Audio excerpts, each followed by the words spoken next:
Bon, on va commencer de même. Tu sais, moi, j'aime ça, travailler par étapes. J'ai remarqué, Benoît, que tu adores les étapes.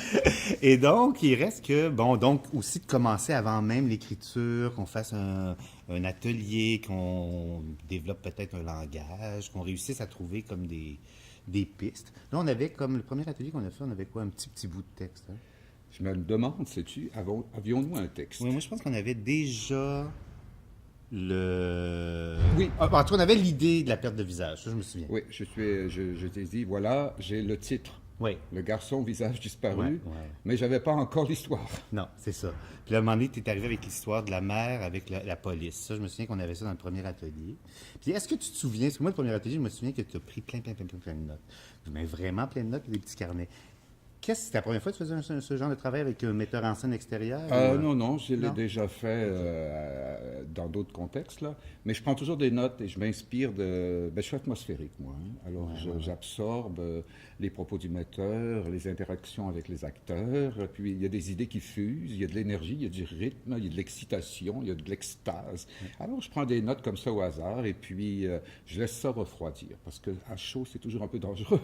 Et puis, une fois que c'est froid, là, je fais une sélection.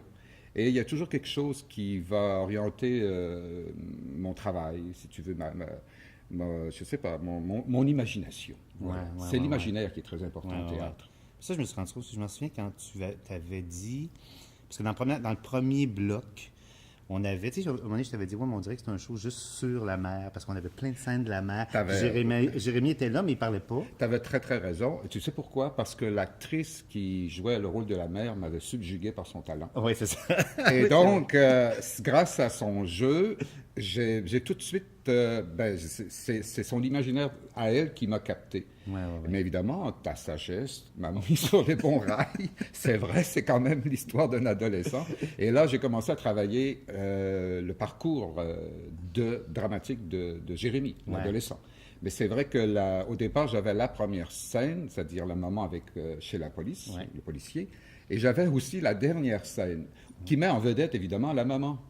Et comme l'actrice qui jouait cette maman était formidable, ben, je suis resté avec ça. C'est pourquoi j'étais vraiment... Il me manquait tout le milieu, en fait, tout le son de la pièce.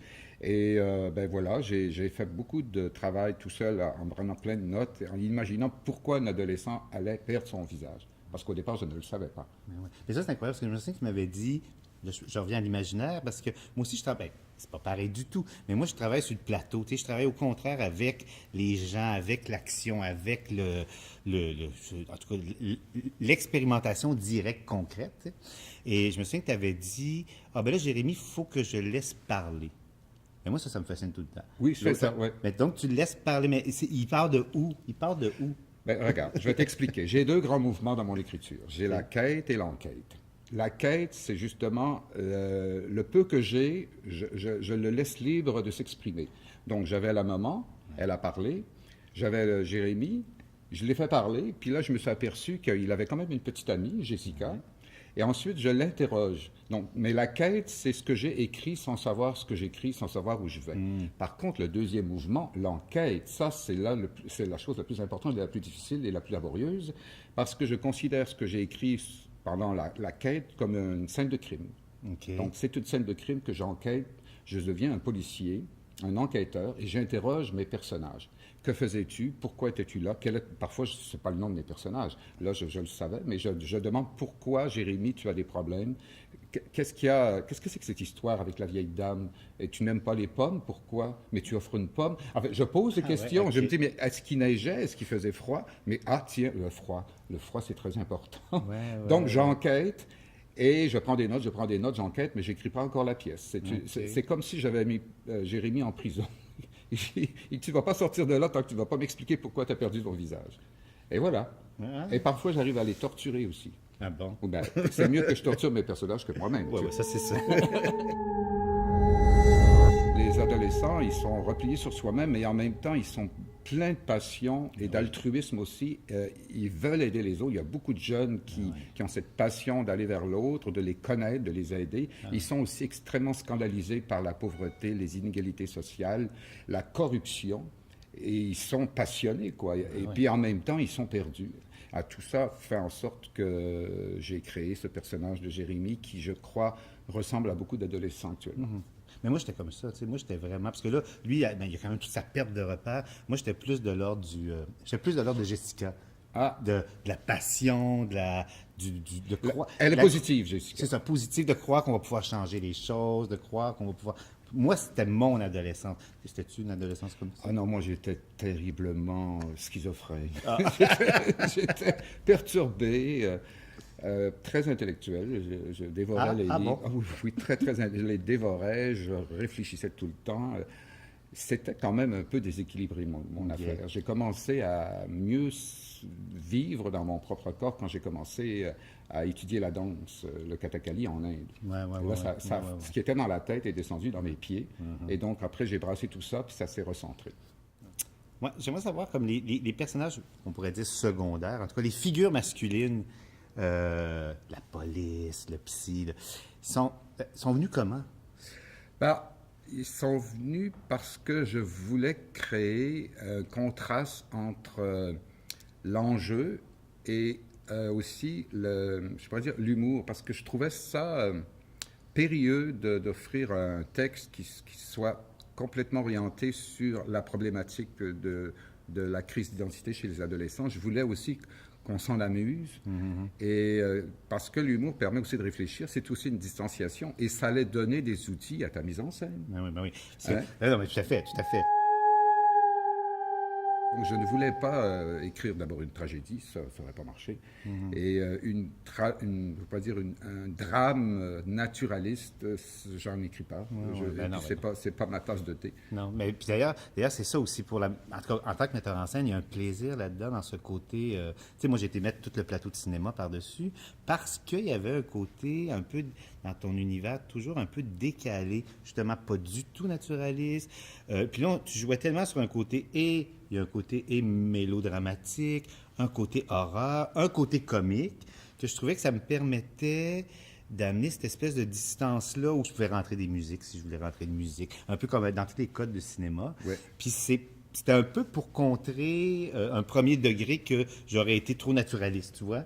Ça m'a permis de faire cette distance-là. Finalement, je ne t'ai pas fait confiance. C'est parce que j'ai dit, bon, je vais tout de suite écrire des scènes comiques, comme ça, il ne pourra pas aller dans le naturalisme.